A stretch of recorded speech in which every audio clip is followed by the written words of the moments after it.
Kevin Lamont, who's the chief operating officer of FIFA, has been confirmed to part ways with FIFA. Matthias Grafstorm, who's the general secretary of FIFA, has sent an email to Kevin Lamont that FIFA no longer wants to work with him.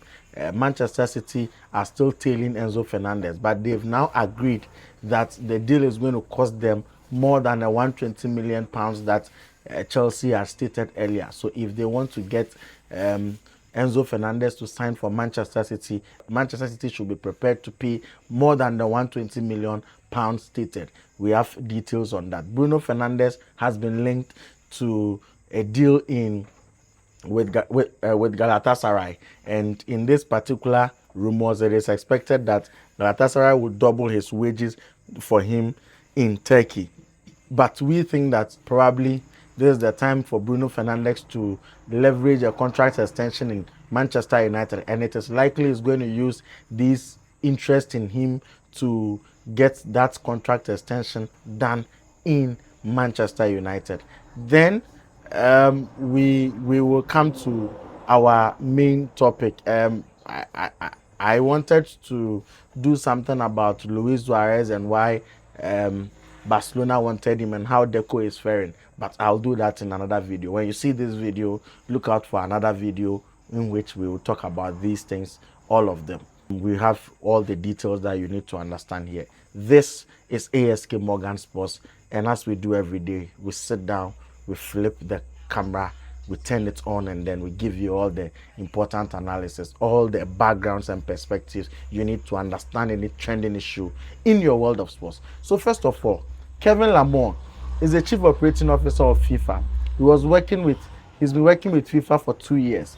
And when Gianni Infantino announced the deal to introduce the FFE, the FIFA Football Enterprise, Kevin Lamont openly criticized the program, that this initiative is supposed to serve one man instead of FIFA itself. And he himself admitted that, well, if this leads to him losing his job, then he can sleep at night, because he's not just supposed to be loyal to his leader, Gianni Infantino, but he should also be loyal to principles that are good, values that he believes in. And so if the leadership is taking a turn that he doesn't believe in, he'll be bold enough to speak out.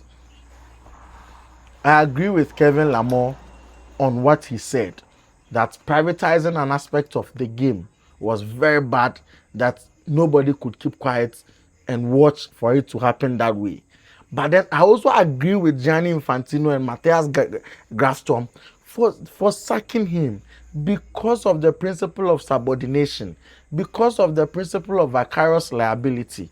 Because when we are in an organization and then we have a president who has appointed the rest of us to work for him, he provides the vision, and then we put in the efforts to execute the vision. The moment that what the principles we believe in are different from his, both of us cannot coexist in the organization. As to whether his ideas are the right ones, that is left to delegates who elected him to decide whether his ideas are the right one or not. However, the moment you are a subordinate and he is your superior, he provides the vision, and you ought to follow him in chasing that vision. The moment you deviate from the vision, you cannot coexist with him in that workspace. So I agree with him that what he has said in principle is the right thing. It is what ought to happen. However, because of the principle of vicarious liability, and then whatever you as a subordinate do, you are doing it in a capacity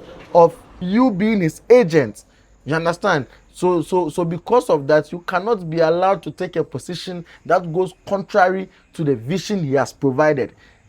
There's a classic principle in the military that it is not a soldier's job to question the morality of his superior. That is up to the superior and his God. Okay, whether what your superior is telling you to do is the right thing or not, it's up to him and his God. Yours is to obey.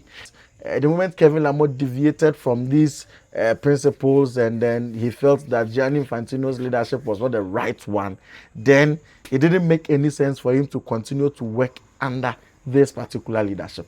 And so I am even shocked he did not resign on his own and he waited for Gianni Infantino and Matthias Grafstorm to show him the exit. And so for now he's out. But my understanding is that for Gianni Infantino to take this decision at this crucial point in time confirms what I've always been suspecting, that the confederations may have come together to stand against him, but the member federations, the 211 countries or nations who come together to form the FIFA member federations, so most of them may still side with him because, like I said, majority of the 54 in Africa are already aligned towards him. Trust you me, the 54 in Africa, majority are aligned towards him. I am sure that Asia, he has a lot. I, from the top of my head, have been able to count about six for him. I'm sure he already has more. And when you go to CONCACAF, that they have 41 members, and we know Mexico had already broken rank to stand with President Gianni Infantino. I'm sure there are more like Mexico at CONCACAF, and so it is not safe for UEFA to assume that we have the confederations and so we have the system. No, UEFA has a very good relationship with CAF, but they do not have the support of CAF as a confederation. Do you understand me? And so you may have good relationship with people, but in politics, it may be interpreted differently. It may mean something else altogether. And so for me, for Gianni Infantino to have the confidence to lay off Kevin Lamore, he is very bold. Something has emboldened him. And for me, I think the federations have emboldened him that you are untouchable. Nobody can touch you. We are behind you.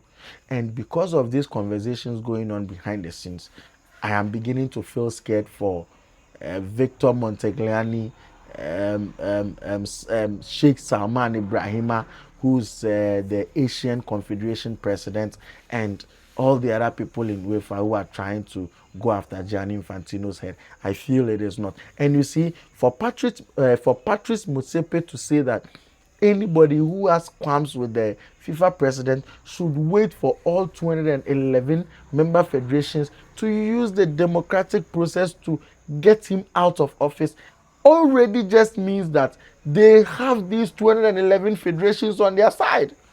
What it means is that they have most of the 211 federations on their side, and if we get to March 2027 and then we go to the polls, they are convinced they are going to win the election. I've already explained to you that he's going to disburse the FIFA funds very soon, and trust you me, he's going to use the FIFA funds as a vehicle to secure more votes in the election. And so this decision he has taken to lay off Kevin Lamore, it's astonishing, but it should not astonish you because he's sending a message that he's grounded. He's grounded. He's firmly grounded. Yes. Manchester City are going to bring in Ayub Boadi for £85 million. So when the negotiations started, the plan was to pay around 80 million euros, which would hover around 65, 70 million, and then give him to Lille, let him remain in Lille for one season on loan. Then the following season he could come to the Etihad and continue. That time he will probably be 19 or 20 years. Then he will come and continue. The challenge is that Rodri has moved in an unexpected deal to Barcelona. Now that Manchester City have lost their man, they need to replace him as soon as possible. So the decision is to bring in Ayub Boadi and come on. But since if you had Rodri and then you wanted to bring Elliot Anderson to come and partner with him, then you can manage it and get it done. Now that you would have to start with an entire midfield partnership, you need options so that you can rotate and check until you get the best fit. And so bringing in just Ayub Boadi, who's 18 years old and is going to take some time to adapt to the intensity of the Premier League, it wasn't safe. It didn't make any sporting sense to just sign Ayub Boadi and think that you have replaced Rodri. No. So they needed to bring in a certain Enzo Fernandez to keep the dynamics of the midfield rolling. So therefore, they are still working on getting Enzo Fernandez into Manchester City. But we all know when after Chelsea's deadline elapsed, we know that the deal verbally in the eyes of Chelsea can no longer happen. However, if it's going to happen in the last 2 weeks of the transfer window, I've already explained to you that it puts Chelsea in a very precarious situation where they will be forced to make an emergency signing. And in this transfer window where the prices of players have been heavily bloated, in your dining when you are desperately in need of an elite midfielder to compete, you are likely to pay a hefty amount. And so Chelsea is aware that no matter what, they would have to get the amount to reinvest into the market, else they would be in trouble. And so Manchester City is also aware that they need to settle Chelsea with the money. So quickly they've managed to get Tierney Reinders to move to Saudi Arabia and get that money in as soon as possible. They have that money on deck. And so what it means is that if they also succeed in selling Savinho to Tottenham Hotspur, what it means is that they would have raised some substantial amounts to purchase Enzo Fernandez. And now what we are gathering is that the 120 million is no longer enough to price Enzo Fernandez away from Chelsea. To buy Enzo Fernandez, you would have to pay more than a 120 million. You would have to probably consider paying around 130 to 140 million to get the player out of Chelsea. We are still monitoring that situation within the next 2 weeks, and it's going to be the biggest cat and mouse chase as far as the transfer window is concerned.